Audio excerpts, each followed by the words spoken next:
O mar não esquece. 2 naufrágios. Um mesmo destino.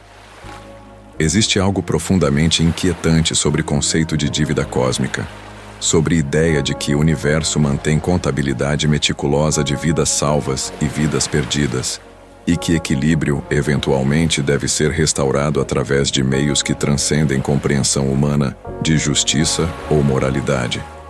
Respire fundo agora e prepare-se para a história, onde 2 navios separados por décadas revelam um padrão que sugere que o oceano não apenas lembra, mas também espera pacientemente a oportunidade de completar o que foi interrompido.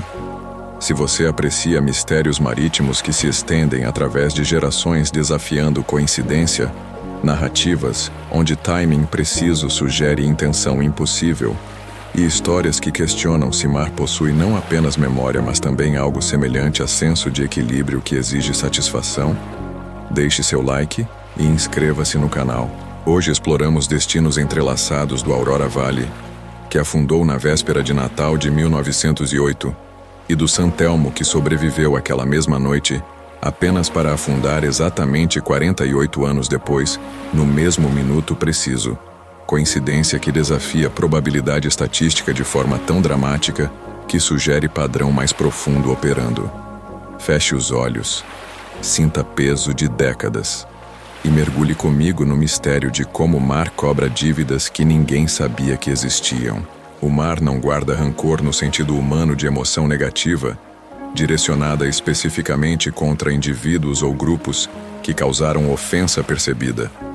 O oceano é fundamentalmente indiferente a conceitos morais que civilização desenvolveu para regular comportamento social. Mas ele indiscutivelmente guarda memória através de mecanismos que ciência ainda não catalogou adequadamente. Impressões de eventos significativos gravadas de alguma forma em correntes e profundezas, e às vezes de maneiras que desafiam explicação racional. Parece esperar pacientemente através de décadas ou mesmo séculos para cobrar o que foi interrompido por circunstâncias que alteraram padrões que aparentemente deveriam ter se completado. Na véspera de Natal de 1908, quando o mundo ainda não havia experimentado o horror industrializado da Primeira Guerra Mundial, que começaria apenas 6 anos depois, transformando completamente a sociedade europeia, e quando tecnologia marítima estava em transição entre vela tradicional e propulsão a vapor tornando-se padrão, 2 navios deixaram o porto histórico de Southampton, na costa sul da Inglaterra, com poucas horas de diferença temporal entre partidas. Não eram embarcações irmãs construídas no mesmo estaleiro seguindo desenhos idênticos, nem compartilhavam rota comercial por período prolongado, que justificaria comparação direta. Mas seus destinos estavam entrelaçados de forma mais profunda do que qualquer carta de navegação meticulosamente desenhada poderia registrar ou prever usando o conhecimento disponível na época. O primeiro navio chamava-se Aurora Valley, nome evocativo sugerindo amanhecer em vale tranquilo, mas que ironicamente precederia a tragédia noturna. Segundo era conhecido como San Telmo, batizado em homenagem a santo católico padroeiro de marinheiros, que supostamente protegia navegantes de tempestades e naufrágios através de intercessão divina que fé prometia, mas que realidade frequentemente não entregava. Aurora Valley era cargueiro fundamentalmente modesto, sem pretensões de grandeza ou luxo. Casco pintado de preto que absorvia luz solar sem refletir brilho, tripulação reduzida a mínimo operacional necessário para atravessar Atlântico, transportando carvão destinado a alimentar fornalhas industriais, ferramentas manufaturadas em Birmingham e Sheffield, e cartas pessoais cuidadosamente embrulhadas destinadas a portos do Atlântico Sul, onde famílias separadas por oceano esperavam ansiosamente notícias de parentes que distância tornava impossível visitar. Não havia música a bordo durante aquela viagem específica. Natal seria celebrado silenciosamente se celebrado de alguma forma, como costumava ser para homens que haviam escolhido, ou sido forçados por circunstância econômica, a viver do mar ao invés de em terra firme, onde festividades eram possíveis. San Telmo, em contraste, era a embarcação visivelmente mais nova, construída apenas 3 anos antes, em estaleiros espanhóis usando técnicas que incorporavam avanços recentes em metalurgia, fisicamente maior em todas as dimensões mensuráveis e considerado significativamente mais seguro por autoridades marítimas que haviam inspecionado o projeto e construção. Transportava carga mista que incluía mantimentos básicos, passageiros pagantes de múltiplas classes sociais e presentes cuidadosamente embrulhados com papel colorido e fitas representando pequenas provas tangíveis de que mesmo no oceano isolado de civilização, algumas pessoas ainda acreditavam profundamente em significado especial de datas específicas e mantinham tradições que conectavam gerações. Quando ambos navios cruzaram o Golfo da Biscaia, trecho de oceano entre França e Espanha, conhecido historicamente por condições meteorológicas particularmente traiçoeiras que haviam afundado incontáveis embarcações através de séculos, tempo que havia estado razoavelmente estável durante primeiras horas de navegação, mudou abruptamente de forma que marinheiros experientes reconheceram imediatamente como presságio ameaçador. Vento que havia estado soprando consistentemente caiu abruptamente, até cessar completamente, criando calmaria antinatural. Mar, que deveria ondular normalmente, ficou surpreendentemente liso demais para confortar aqueles que conheciam o comportamento típico de oceano. E tripulantes veteranos com décadas coletivas de experiência sentiram mesmo desconforto visceral e antigo que transcendia a análise racional, aquele silêncio opressivo que, intuitivamente, antecede algo grande demais para ser anunciado através de sinais convencionais que instrumentos detectam. À meia-noite precisamente, no instante exato cronometrado por relógios sincronizados, quando o dia 24 de dezembro cedeu lugar oficialmente ao Natal, céu que havia estado parcialmente nublado, mas não ameaçador, fechou-se dramaticamente como cortina pesada sendo puxada. Tempestade surgiu não através de desenvolvimento gradual que permitiria a preparação adequada, mas através de manifestação súbita que parecia violar meteorologia conhecida. Não cresceu progressivamente através de estágios identificáveis. Explodiu instantaneamente em fúria completa. Ondas massivas ergueram-se verticalmente como paredes sólidas de água negra, bloqueando completamente o horizonte, e vento perdeu qualquer padrão direcional lógico, soprando aparentemente de múltiplas direções, simultaneamente criando caos que navegação não podia compensar. No Aurora Valley, navegando através de centro daquela fúria meteorológica impossível, falha estrutural antiga no casco, que inspeções anteriores haviam identificado, mas que orçamentos limitados nunca permitiram reparar adequadamente, cedeu catastroficamente sob impacto brutal de onda lateral, estimada posteriormente em 12 metros de altura. Água oceânica fria invadiu compartimentos internos rapidamente demais para que bombas pudessem compensar volume, e em menos de 40 minutos cronometrados, desde o primeiro alarme até a submersão final, navio estava irrevogavelmente condenado sem possibilidade realista de salvação. Últimos relatos transmitidos através de telégrafo sem fio primitivo antes de sistema elétrico falhar completamente falam de sino de bronze do navio, tocando sozinho arrancado violentamente de suporte por balanço extremo. Ressonância metálica ecoando através de tempestade, enquanto homens desesperados tentavam soltar botes salva-vidas que mar despedaçava brutalmente antes, mesmo de tocar em superfície de água, transformando o equipamento de salvamento em destroços inúteis. A Aurora Valley afundou às 0h47 da manhã de Natal, horário registrado precisamente por relógio de bolso de oficial, que milagrosamente sobreviveu em destroços recuperados semanas depois, levando consigo para profundezas 28 homens, cujas famílias receberiam notícias devastadoras que transformariam celebrações natalinas em luto permanente. Não houve sobreviventes que pudessem descrever momentos finais ou oferecer testemunho sobre o que sentiram quando perceberam que morte era inevitável. A poucas milhas náuticas dali, medidas posteriormente, através de triangulação de posições relatadas, San Telmo enfrentava a mesma tempestade impossível que deveria, logicamente, ter produzido resultado idêntico, considerando força de ondas e vento. Quando o leme crítico travou mecanicamente devido a dano estrutural causado por impacto, e navio começou a girar descontroladamente sem possibilidade de manter proa contra ondas conforme técnica náutica estabelecida, exigia absolutamente. Todos a bordo prepararam-se mentalmente para fim que parecia estatisticamente inevitável. Mas naquele momento específico, quando submersão parecia garantida, corrente oceânica completamente inesperada e não prevista por nenhum modelo hidrográfico disponível, empurrou o casco fisicamente para fora do centro geográfico da tempestade, onde fúria era máxima. Vento mudou orientação abruptamente por minutos cruciais. Apenas tempo suficiente para permitir que Santelmo escapasse zona de destruição máxima.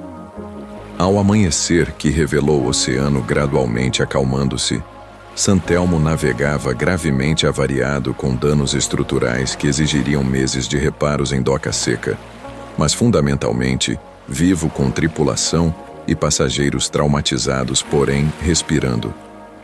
Jornais da época que cobriram o incidente chamaram resultado de sorte extraordinária ou providência divina, dependendo de inclinação editorial.